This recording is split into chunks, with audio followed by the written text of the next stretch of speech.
Hello guys, আসসালামু আলাইকুম। আপনাদের কাছে আমার অনুরোধ হলো, এই আঙ্কেলের প্রত্যেকটি কথা খুব সুন্দরভাবে এবং মনোযোগ দিয়ে শুনে যাবেন। আমার অনুরোধ রইল। 4 বছর আগে সে মারা গেছে। আমি জানি না এটার মধ্যে কি আছে, অনেক কিছুই আছে।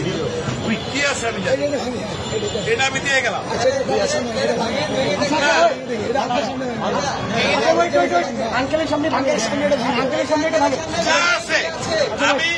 আমি এক ট্রাক খাওয়া আনছি, এটা নিয়ে আমি এখন ওইখানে যাচ্ছি।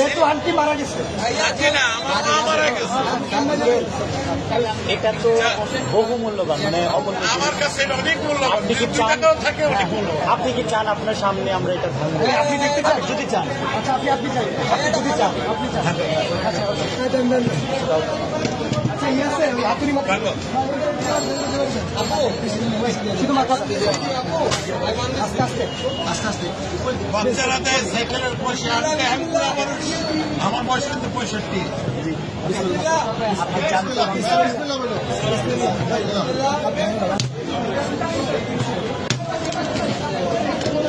আলহামদুলিল্লাহ। এটা আমার মায়ের জমানো পয়সা। নিজের হাতে ভিডিও করো, ভিডিও করো, ভিডিও করো, আরো গানা দিয়ে বলতে হবে না, আপনি এখানে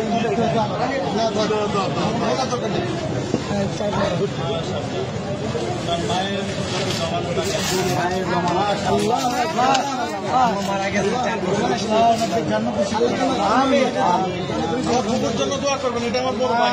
ছেলে খেলার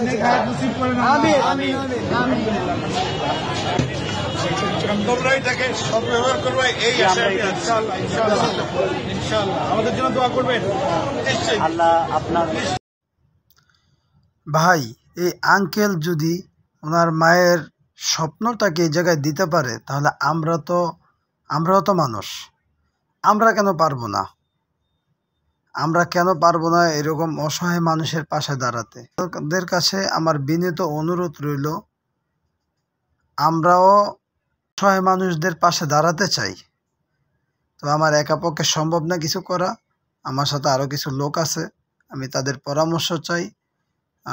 আপনারাও আসুন, দেখেন ওনার মায়ের স্বপ্নটাকে দেওয়ার পর উনি, এই কান্না আসলে কষ্টের না, এই কান্না আনন্দের। ভাষা হারায় ফেলাইছি ওনার এই মুগ্ধতা দেখে। কি বলবো ভাই, সর্বশেষ আলহামদুলিল্লাহ, আলহামদুলিল্লাহ, আলহামদুলিল্লাহ। এই আঙ্কেলের দানের উসিলায় সকল মায়ের কবরের আযাব মাফ করে দিন, আমিন।